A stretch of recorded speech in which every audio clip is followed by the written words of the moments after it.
Hello everyone. आज मैं आपको बताऊंगा प्रिपरेशन ऑफ कल्चर मीडिया।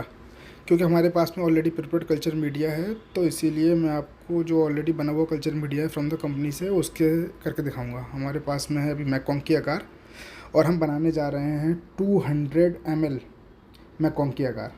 तो जैसा कि आपको पता होगा, थोड़ा सा आइडिया होगा कि हम क्या करते हैं। पहले हमेशा बनाने से पहले 50% जो वाटर होता है उसको पहले कोनिकल फ्लास्क में ले लेते हैं। जैसे कि 200 में हम लोग बनाने जा रहे हैं, तो हम लोग क्या करेंगे, इसमें 100 ml वाटर को कोनिकल फ्लास्क में डालेंगे। ये मैंने 100 ml ले लिया, यहाँ पे मार्क भी लगा हुआ है। और अब मैं इसको कोनिकल फ्लास्क में डाल रहा हूँ।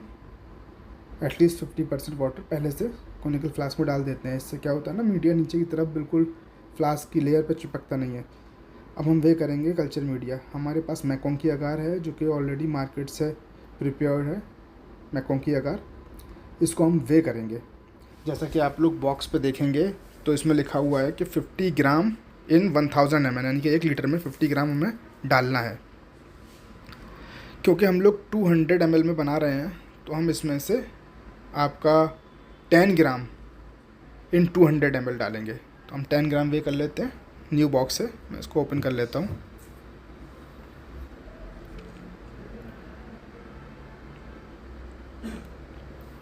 साथ साथ मैं आपको कुछ चीज़ें इसके बारे में बता देता हूँ। कल्चर मीडिया होता क्या है। कल्चर मीडिया जो होता है एक तरीके का बैक्टीरिया का फूड होता है। बैक्टीरिया का फूड क्या होता है, जिसको खाकर बैक्टीरिया ग्रो करते हैं। अच्छा, बहुत सारे टाइप के कल्चर मीडिया होते हैं। It will depend upon the demand of bacteria. हम कहें कि बैक्टीरिया की पसंद या नापसंद।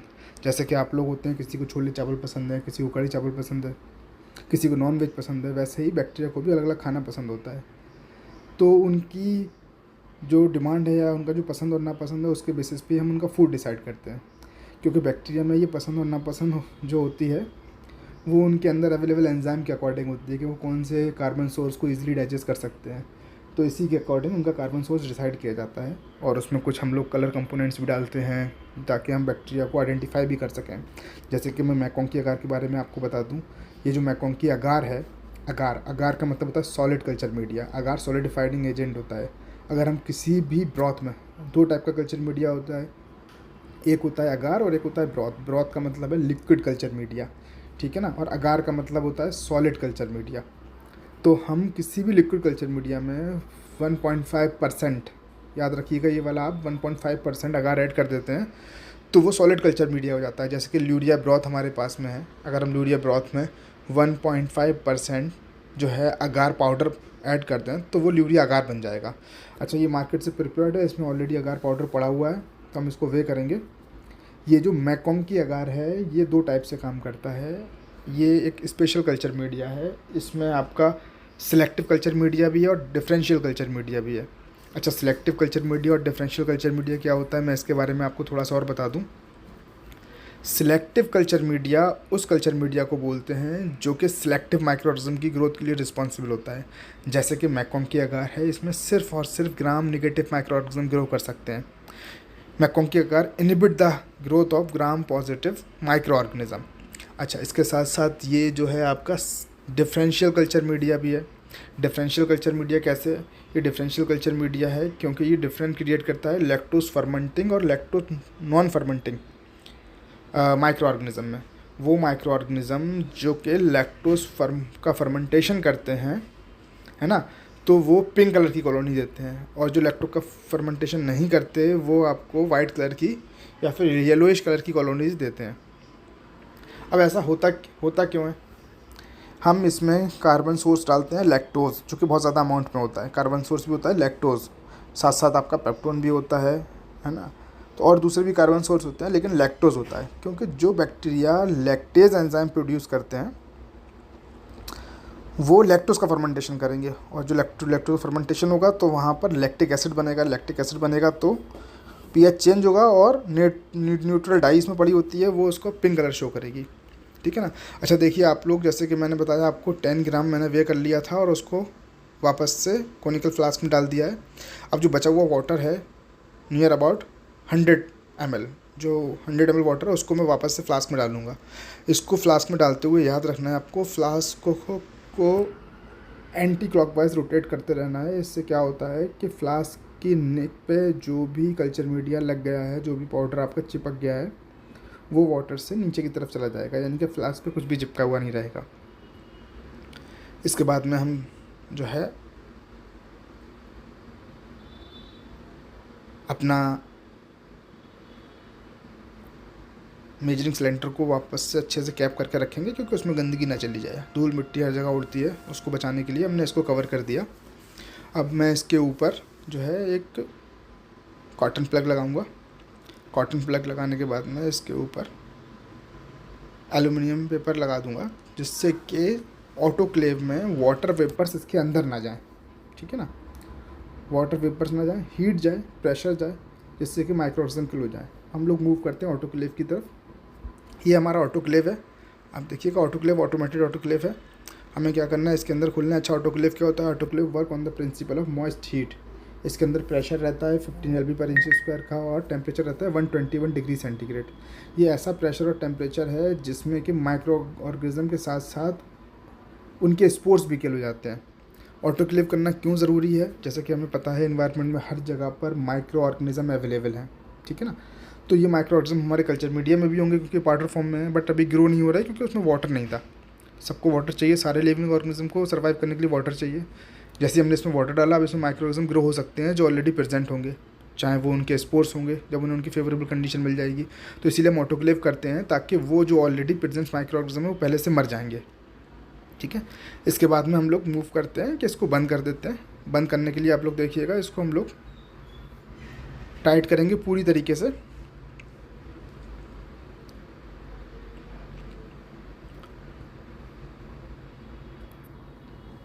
ज़रा सा भी लूज़ नहीं छोड़ना है इसको, अदरवाइज़ स्टीम जो है इसमें साइड से निकलने लगेगी।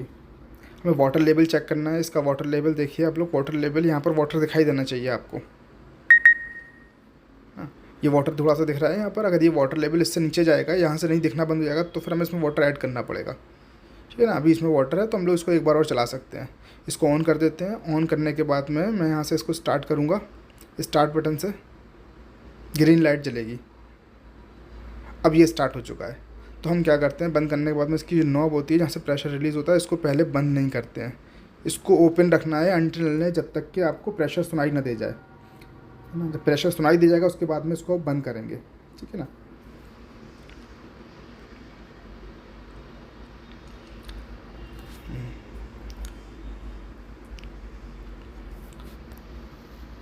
ये ऑटोमेटेड था, ये बंद हो चुका था, मैंने इसको कंप्लीट कर दिया है।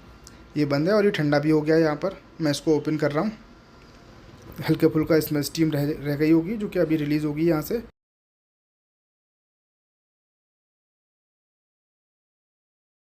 देखिए इसमें स्टीम निकल रही है। टाइम के बाद में मैंने इसको बंद कर दिया था। अब मैं यहाँ से बाहर निकालूंगा। इतना गर्म नहीं है कि इसको हम नहीं पकड़ सकें। इसको हम पकड़ सकते हैं हाथ से, बट ये स्टिल अभी भी गर्म है, ठीक है ना। इसको डायरेक्ट आपको हाथ से नहीं पकड़ना है, प्रिकॉशन लेनी है। यहाँ पे ग्लव्स होता है, जिससे कि ऑटोक्लेव के अंदर से हम निकालते हैं। उस ग्लव्स को पकड़ के ही अपने ऑटोक्लेव में से निकालना है, क्योंकि इसका टेम्परेचर बहुत ज़्यादा होता है। हम वापस आते हैं अपने लैमिनार की तरफ। मुझे इसकी प्लेटिंग करनी है, तो मैंने पहले से ही यूवी में जो आपकी प्लेट्स थी, कल्चर प्लेट्स को रख दिया था, ताकि वो ऑलरेडी स्टेराइल हो जाएँ। ये प्लेट्स ऑलरेडी मार्केट से स्टेराइल आती हैं, बट उसके बाद भी हमने इसको यूवी में रखा। अब सबसे पहले हम जगह बनाएंगे अपने लैमिनार के अंदर, ताकि हम इन प्लेट्स को जल्दी से ओपन कर सकें, ठीक है ना। जब जगह बन जाएगी, अब मैं इसमें से इसको प्लास्टिक में से बाहर निकालूंगा, इसकी पैकिंग को रिलीज़ करूंगा और सारी की सारी प्लेटों को ओपन कर लूँगा, जब तक कि हमारा जो कल्चर मीडिया है वो थोड़ा सा ठंडा भी हो जाएगा। क्योंकि हम उसको डायरेक्ट बहुत गर्म कल्चर मीडिया को या अगार को हम प्लेट में पोर नहीं करते हैं, क्योंकि ज़्यादा गर्म होता है। तो पोरिंग करने से क्या होगा, पोरिंग करने से गर्म कल्चर मीडिया प्लेट में पोरिंग करने से प्लेट मेल्ट हो जाएंगी। ये प्लेट प्लास्टिक की होती हैं, ये अपना शेप चेंज कर देंगी। इसीलिए हमें क्या करना है, इसको पहले थोड़ा सा कूल डाउन होने देना है, नियर अबाउट 40 डिग्री तक। जब पहुंच जाएगा तो वो सॉलिडिफाई नहीं होता है 40 to 45 तक। उस कंडीशन में हाथ से छू के देखेंगे, अगर हम जो अपनी सॉफ्ट स्किन है हाथ के पीछे वाली, वहाँ पर टच कर सकते हैं तब। अच्छा, इसका जैसे ही हम कॉटन प्लग हटाएंगे तो इसको हमें एक बार फ्लेम दिखानी होगी, ताकि इसके ऊपर आसपास जो माइक्रो ऑर्गेनिज्म चिपके हुए हैं वो ख़त्म हो जाएं। इसके बाद में हम पोरिंग करते हैं। पोरिंग करते हुए आपको प्रिकॉशंस लेने हैं कि हाथ से फिंगर टच ना हो आपकी, प्लस प्लेट के ऊपर पूरी तरीके से ये फैल जाए, ठीक है ना। ये हमें प्रिकॉशन लेने हैं पोरिंग करते टाइम, और कोई भी बबल ना आए। इसको छोड़ देते हैं 15 मिनट के लिए। 15 मिनट में ही ड्राई हो जाती है प्लेट्स। अगार है, अगार सॉलिडिफाई हो गया, आप लोग देखिए सारी प्लेट्स में सॉलिडिफाई हो चुका है ये। अब हम इन प्लेट्स को पैक कर देंगे, और जिन प्लेट्स का हमें इस्तेमाल करना है हम उनको ही छोड़ेंगे, ठीक है ना। सबसे इम्पॉर्टेंट होता है लेबलिंग, कि आप कौन सी ट्यूब में या कौन सी प्लेट पर क्या काम करने जा रहे हो, तो उसको लिखना ज़रूरी होता है। अदरवाइज़ आप भूल जाओगे आपने कौन सी प्लेट में कौन सा मीडिया या कौन सा बैक्टीरिया को स्टीक किया था। इसके बाद में हम मूव करते हैं स्टीकिंग की तरफ। ये प्रोसेस मैंने इसीलिए की है क्योंकि मुझे डाउट था कि मेरे पास में एक मीडिया पड़ा हुआ था, उसमें लिक्विड मीडिया भी था, मैंने उसको प्लेट पे स्टिक किया तो मुझे 2 टाइप की कॉलोनीज दिखाई दी। तो मुझे ये कंफर्म करने के लिए कि इसमें कौन कौन से माइक्रो ऑर्गेनिज्म है, मुझे इसे सिलेक्टिव कल्चर मीडिया पे ग्रो कराना था, क्योंकि मुझे ग्राम पॉजिटिव नहीं चाहिए थे। इसीलिए मैंने मैकॉन्की अगार को चूज़ किया। इसमें सिर्फ gram negative micro organism grow होंगे, और उसमें भी मुझे चाहिए था ई कोलाई, क्योंकि लैक्टोस फर्मेंटिंग माइक्रो ऑर्गेनिज्म होता है, वो लैक्टोस का फर्मेंटेशन करता है और मैकॉन्की अगार पर पिंक कलर की कॉलोनी देता है। तो मैंने किया कि मैं प्लेट से भी कॉलोनी लूँगा, और साथ साथ मैं कल्चर मीडिया यानी कि जो हमारे पास ब्रॉथ रखा हुआ है उससे भी स्टिक करूँगा इस पर। तो चलते हैं स्टिकिंग की तरफ। स्टिक करने से पहले ही हमारे पास इनोकुलेशन लूप है, इनोकुलेशन लूप से हम स्टिक करेंगे। सबसे पहले इसको इंसिनरेट करना पड़ता है, यानी बर्निंग टिल रेड हॉट, ताकि सारे के सारे माइक्रो ऑर्गेनिज्म जो भी इसके ऊपर पहले से लगे हुए माइक्रो ऑर्गेनिज्म है वो सब जल के ख़त्म हो जाए। ये आपका स्टेराइल हो चुका है। अब हम क्या करेंगे, सबसे पहले प्लेट से माइक्रो ऑर्गेनिज्म बैक्टीरिया को लेंगे। देखिए आप इस पर कॉलोनीज़ आप देख सकते हैं, बहुत सारी कॉलोनीज़ हैं। मुझे शक है कि इसमें कॉलोनीज़ का जो आपका फिज़िकल अपीयरेंस है वो अलग अलग तरीके की है। तो मैं इसमें सिर्फ मुझे ग्राम नेगेटिव को चूज़ करना है, और लैक्टोस फर्मेंटिंग को। आइडेंटिफिकेशन हम इसका फर्दर आगे भी करेंगे अगर हमें ई कोलाई चाहिए, उसके लिए हम इनविक टेस्ट लगाते हैं। तो अभी हम लोग स्टार्ट कर रहे हैं इसकी स्टिकिंग। आप देखिए स्टिकिंग कई सारे मेथड हो सकते हैं, हम इस मेथड से करते हैं। प्लेट को एंटी क्लॉकवाइज घुमाते जाएंगे और स्टिक करते जाएंगे, ठीक है। हर बार हम लोग 30 डिग्री घुमाएंगे प्लेट को एंटी क्लॉकवाइज।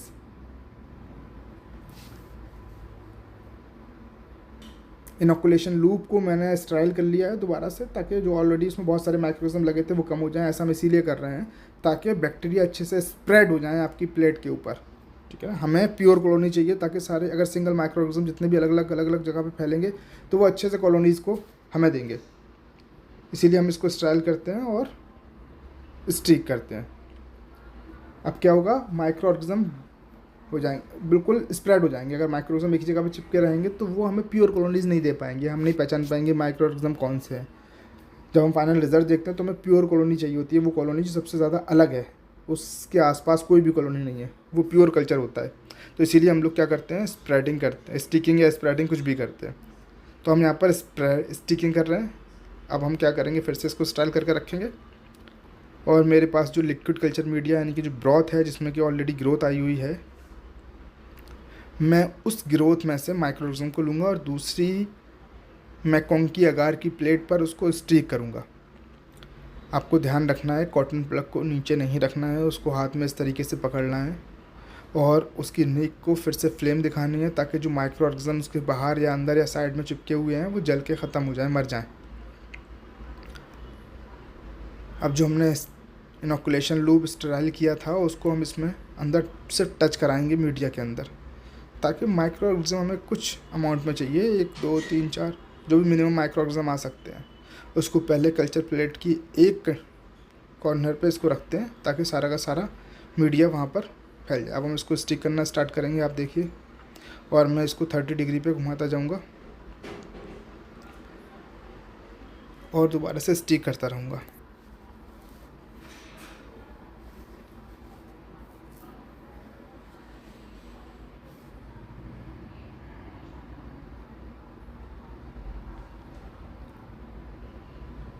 ये मैं प्लेट को स्टिक कर रहा हूँ ताकि माइक्रो ऑर्गेनिज्म जो भी है पूरी प्लेट पर स्प्रेड हो जाए, अच्छे से स्टिक हो जाएं, और हमें क्लियर कॉलोनीज़ दिखाई दें नेक्स्ट डे। ये हमारी प्लेट्स नियर अबाउट बन चुकी है। Final sticking. अब मैं इसको स्ट्राइल करके वापस से रख दूँगा, और मेरे हाथ में जो कॉटन प्लग है उसको मैं वापस से फ्लास्क के ऊपर लगा दूँगा। उससे पहले इसके फ्लास्क के जो इसकी ओपनिंग है इसको फ्लेम दिखानी है। ये हमारी प्लेट तैयार हो गई है बनकर। अगर आप इसको ध्यान से देखेंगे तो इसमें स्टिकिंग के मार्क आ रहे हैं। अब मूव करते हैं इसको इंक्यूबेटर की तरफ। ये हमारे पास इंक्यूबेटर है, मैंने 37 पे सेट कर रखा है। इसका टेम्परेचर धीरे धीरे इंक्रीज़ हो रहा है। मैंने इसमें प्लेट्स को रखा। अब 24 आवर वेट करने के बाद में वापस से आते हैं, देखते हैं 24 आवर के बाद में क्या हुआ।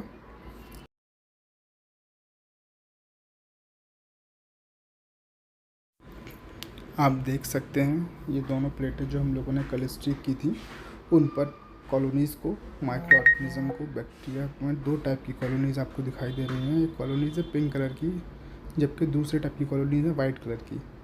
क्या होता है ना, मैकों की आकार पर जब भी कोई ग्राम निगेटिव माइक्रो ऑर्गेनिज्म ग्रो होता है जो कि लैक्टोज का फर्मेंटेशन करता है, वो पिंक कलर की कॉलोनी देता है, जबकि non lactose fermenting micro organism white colour की कॉलोनीज़ देते हैं।